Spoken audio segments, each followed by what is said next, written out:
Hello student, today our topic is democratic right and it is the subject of political science for class 9th. So I will telling you about a democratic right. अब democratic right होते क्या हैं, ठीक है। Basically democratic rights को हम यानी लोकतांत्रिक अधिकार या लोकतंत्र के अधिकार भी कहते हैं। अब फर्स्ट राइट क्या होते हैं, अधिकार क्या होते हैं, तो अधिकार की हम डेफिनेशन यानी राइट्स की डेफिनेशन इसमें पढ़ेंगे। Rights are reasonable claim of a person recognised by society and sanction by a law.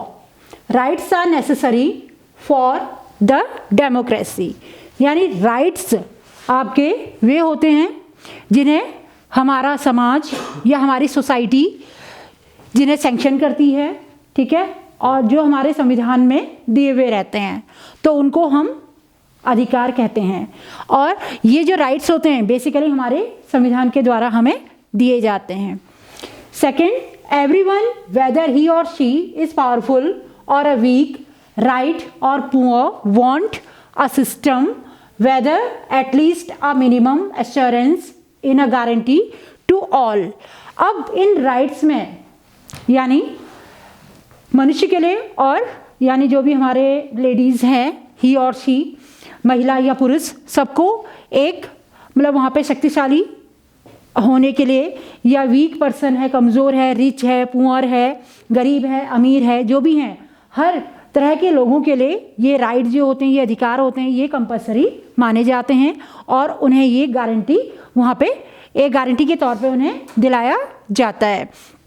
Then there are 6 fundamental rights recognised by our constitution of India.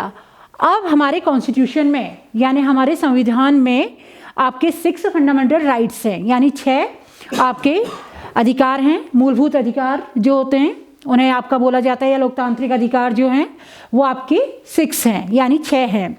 तो फर्स्ट आपका उसमें क्या है, राइट टू इक्वालिटी है। Second आपका right to freedom है।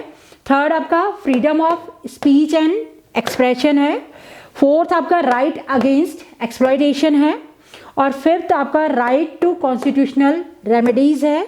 और 6 आपका है इसमें राइट टू प्रॉपर्टी, ठीक है। आपके 6 मूलभूत अधिकार हैं। अब इनके बारे में हम थोड़ा सा डिस्कस करेंगे।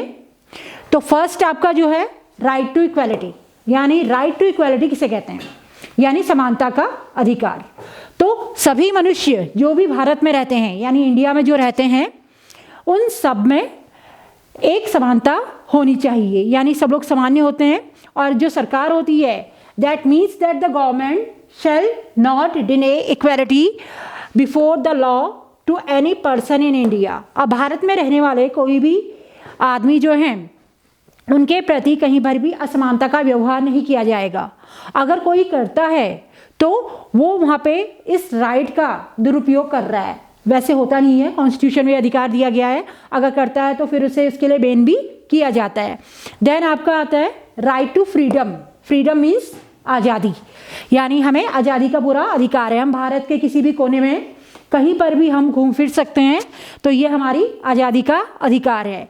It means that the absence of the interference in our affair by other, यानी हमारी आज़ादी में कोई भी इंटरफेयर नहीं कर सकता है, यानी दखल अंदाजी नहीं दे सकता है। हम कहीं भी किसी भी राज्य में या किसी भी जगह आसानी से आ जा सकते हैं। देन आपका आता है freedom of speech and expression.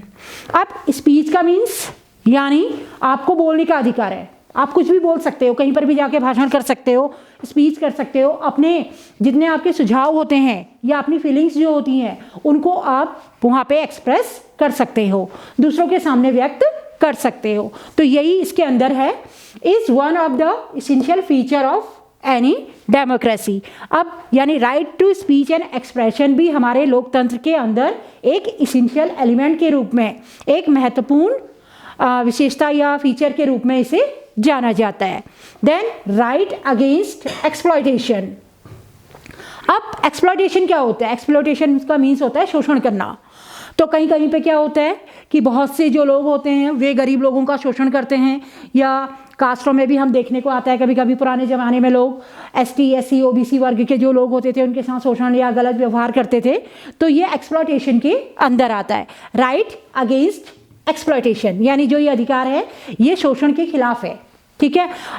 Then which prohibit evils like traffic in the human beings, beggars etcetera, यानी जो भिखारी लोग होते हैं, बेगर्स लोग होते हैं, या ट्रैफिक में जो लोग आपके रेलगाड़ियों के डब्बों के आसपास जो लोग वहाँ पे सफ़र कर रहे होते हैं, गरीब पुअर पीपल होते हैं, तो बेसिकली ये जो राइट है उनके लिए यहाँ पे लागू किया गया है।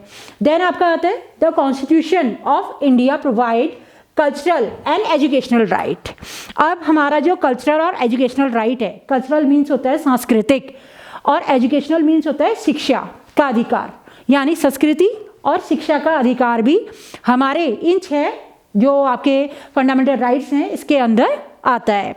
तो बेसिकली कल्चर, हमारी संस्कृति जो है उसे बचाने का और उसको हम फॉलो कर सकें। जैसे हम उत्तराखंड में रहते हैं तो उत्तराखंड के कल्चर को, कुमाऊनी और गढ़वाली जो कल्चर है उसको हम इसमें फॉलो करते हैं और उसी की तरह से हम लोग कुमाऊं मंडल में निवास करते हैं। तो ये भी आपका इस कॉन्स्टिट्यूशन यानी इस अधिकार के अंदर आता है कि अपने कल्चर को वहाँ पे लागू करना। देन एजुकेशनल, शिक्षा का अधिकार, ये तो सभी जानते हैं। शिक्षा का अधिकार यानी बच्चा जब पैदा होता है 4-5 साल का होता है तो 5 साल से, आजकल तो 3 साल से स्कूल भेज रहे हैं, पहले से 5 साल से जाते थे, तो 5 साल से जो बच्चा स्कूल जाने लगता है तो उसे एजुकेशन का अधिकार वहाँ पे दे दिया जाता है। हर बच्चे को 14 साल तक फ्री एजुकेशन सरकार के द्वारा दी जाती है, कॉपीज, किताब, बुक, सब कुछ उन्हें वहाँ पे आपका फ्रीली दिए जाते हैं और 14 साल तक का वो फ्री एजुकेशन लेता है। देन आपका आता है right to constitutional remedies, provide the right to the citizen to directly approach to the supreme court और द हाई कोर्ट, यानी कॉन्स्टिट्यूशनल रेमेडीज का जो आपका अधिकार है इसमें क्या होता है, हमें कॉन्स्टिट्यूशन के खिलाफ नहीं जाना होता है, ठीक है। हमें हमारे संविधान को क्या करना होता है, उसमें जितनी भी हमारे राइट्स दिए गए उनको फॉलो करना होता है और उसके खिलाफ, उसके रूल रेगुलेशन को नहीं तोड़ना होता है। अगर कोई जाता है रूल रेगुलेशन के खिलाफ जाता है तो देन हम क्या कर सकते हैं, हाई कोर्ट और सुप्रीम कोर्ट में जा करके अपील कर सकते हैं कि ये हमारे नियम कानून को तोड़ा है, तो उसके ऊपर फिर सरकार लॉ, वहाँ पे जो भी लॉज होते हैं या नियम होते हैं उनको फॉलो करती है। देन आपका आता है राइट टू प्रॉपर्टी। अब ये राइट टू प्रॉपर्टी का जो अधिकार है बेसिकली इसे अभी हटा दिया गया है, ठीक है। प्रॉपर्टी होती है संपत्ति, संपत्ति का अधिकार जो है इसे अभी हटा दिया गया है, ये 7th आपका राइट के रूप में इसे जाना जाता है वैसे। तो right to property was deleted in the article 19। अब मैंने यहाँ पे इसे लिख दिया है क्योंकि आपकी बुक में इसे थोड़ा सा समझाया गया था उसमें। तो देन ये जो आपका राइट है इसे आर्टिकल 19 के अंदर डिलीट कर दिया गया है, हटा दिया गया है कुछ वर्षों से। Then the national human right commission यानी NHRC focus on helping the victim to secure their human rights. अब इसके लिए एक संस्था बनाई गई है NHRC, जो होती है आपका basically the national human right commission के नाम से इसे जाना जाता है।